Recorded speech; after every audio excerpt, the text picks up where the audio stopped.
The S&P has retraced a significant portion of its 2024 gains, pulling back 10% from its all-time high of 6,147. However, this retracement did not occur amid a weakening economy as one might expect. The problem is that the last couple of significant drops, though presenting great dip buying opportunities, were largely driven by positioning and lasted only a few days. For example, at the beginning of August 2024, a weak economic release triggered panic. Combined with factors such as the yen carry trade and gamma positioning in the options markets, a sell-off ensued. Ultimately, it turned out that this was merely an outlier data print rather than a fundamental shift in economic trends, which led to a rapid retracement back to all-time highs. In contrast, this time there were no weak economic releases. In fact, the economy remains robust, consumption is strong, employment is high, and there are plenty of new jobs opening. So why did the sell-off occur, and should you rush to load up on SPY calls thinking the market has handed you a no-brainer opportunity? Not necessarily.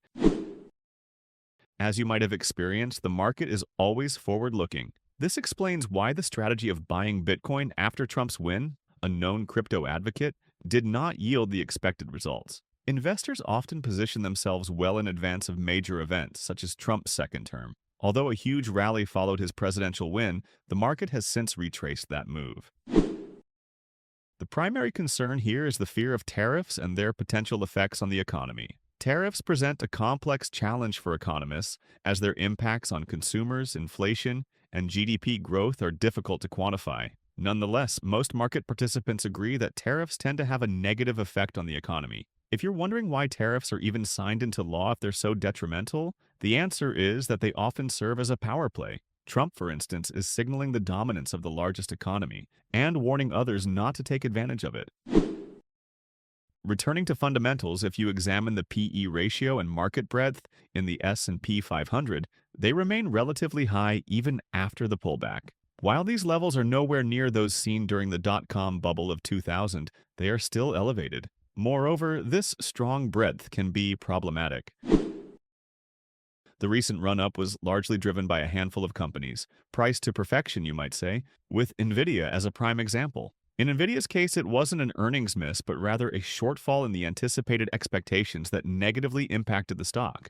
When a single company occupies a significant portion of the index and is expected to double its earnings year over year, even a minor hiccup can cause substantial disruption. If you think only the huge tech companies are expensive, think again. Numerous firms across other sectors exhibit high PE ratios as well. For instance, both Costco and Walmart trade at elevated valuations. While artificial intelligence is indeed an exciting prospect that may boost productivity across the economy, a 30 PE ratio for a company like Walmart remains difficult to justify.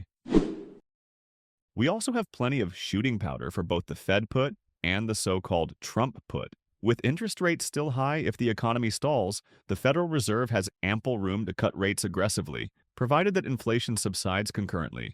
Otherwise, we could face stagflation, which would be disastrous. Alternatively, if the stock market crashes further or the economy falters, Trump, known for his opposition to corporate taxes, might step in with tax cuts and other benefits for corporations. The main question is, at which levels will this put be employed? You often hear that historical returns are not indicative of future performance. However, when looking at longer time series, especially for the S&P 500, it's reasonable to assume that the economy and its constituent companies will not change drastically overnight, thus continuing to deliver consistent performance over time. The United States remains the world's largest economy, and despite discussions around de-dollarization, its dominance persists. Moreover, the U.S. has become the world's largest oil producer and one of the largest natural gas exporters. Currently, the market is nearly 10% away from the all-time high reached earlier this year. Historical performance shows that market corrections of at least 10% have occurred approximately every 2 years on average since 1946, suggesting that this could be an excellent investment opportunity. The question remains, however, is this time different? Another concern is the influx of new investors into ETFs as a result of the passive investing trend since 2020. Everywhere you look online, you'll hear advice to invest a portion of your salary in the S&P 500, citing an average net return of 8% since the 1980s. However, many of these newcomers have only experienced a maximum market drop of 35% during the 2020 crash, a drop that lasted merely a month and was driven by short-term external factors rather than fundamental economic weakness. This raises the question, what will happen when the market experiences a prolonged downturn, similar to the post-2000 period, which took 7 years for investors to break even? Additionally, consider Japan, where the market, once booming before the 1980s, has only recently reached comparable index levels. So, should you buy the dip? As always, the answer depends. If you are a long-term investor with cash on hand, this could be a great buying opportunity. However, if you are a trader seeking a leveraged play, caution is advised, especially since we have yet to see any significant economic impact from the tariffs. Technically speaking, the 5,500 levels present a strong opportunity for long positions, as significant volume was traded there last summer. Also, leveraged algo strategies such as CTAs and other market participants have dropped their overly long exposures, and options market makers have returned to more neutral levels, so the skew has normalized. We still aren't seeing extreme fear and selling among them, but this might never happen. Nevertheless, you should exercise caution, know your stop-loss levels, and manage your exposure wisely.